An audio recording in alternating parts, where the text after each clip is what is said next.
ये निर्मल इतने दिन हवा में ही उड़ रहा था, नेताजी को कुछ नहीं मानता था, अपना आइडल नहीं मानता था। मैं कह रहा हूं ना, मेरा आइडल सचिन पायलट। कहा सचिन पायलट? भाइयों, भ्रम में मत जियो।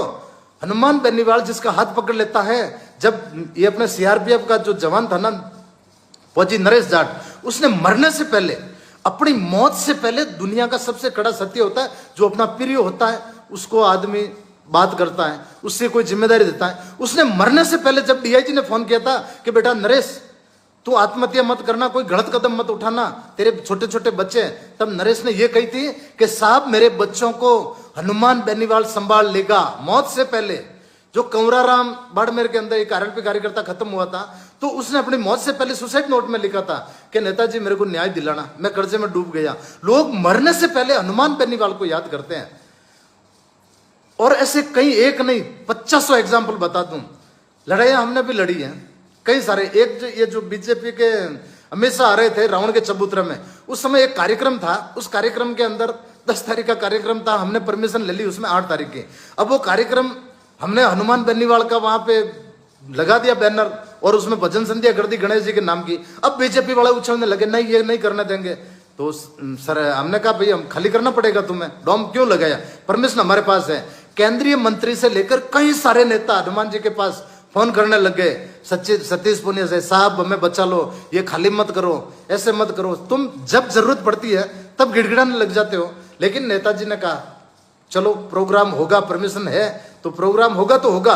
हनुमान बेनीवाल का हाथ अगर इस सर पे है ना, हमें बिल्कुल भगवान की कसम डरने की जरूरत नहीं है। ये कई सारे, जैसे यहाँ पे ये मीटिंग हुई थी जाट समाज की, जो महापंचायत की थी, उसको लेकर रात को एक मुकदमा दर्ज कर लिया।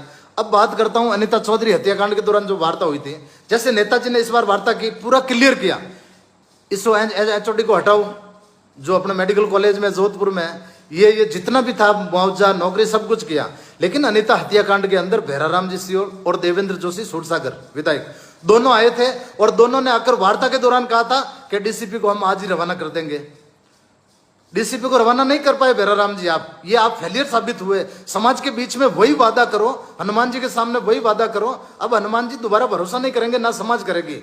आपने कहा था डीसीपी को, ये डीसीपी खुन्नस खा के बैठा है, मेरी राजपासा फाइलें खोल रहा है, कभी मेरी गाड़ी जब्त कर रहा है, कभी कुछ कर रहा है, करने दो ना।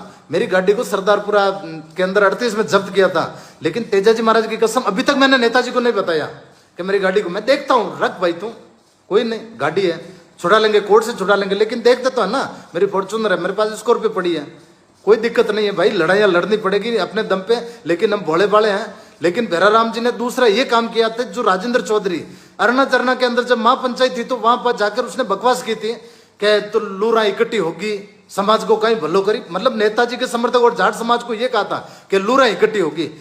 जब उस बंदे को यहां से भागना पड़ा था, सीपी साहब पीछे पड़ गए थे जोधपुर से,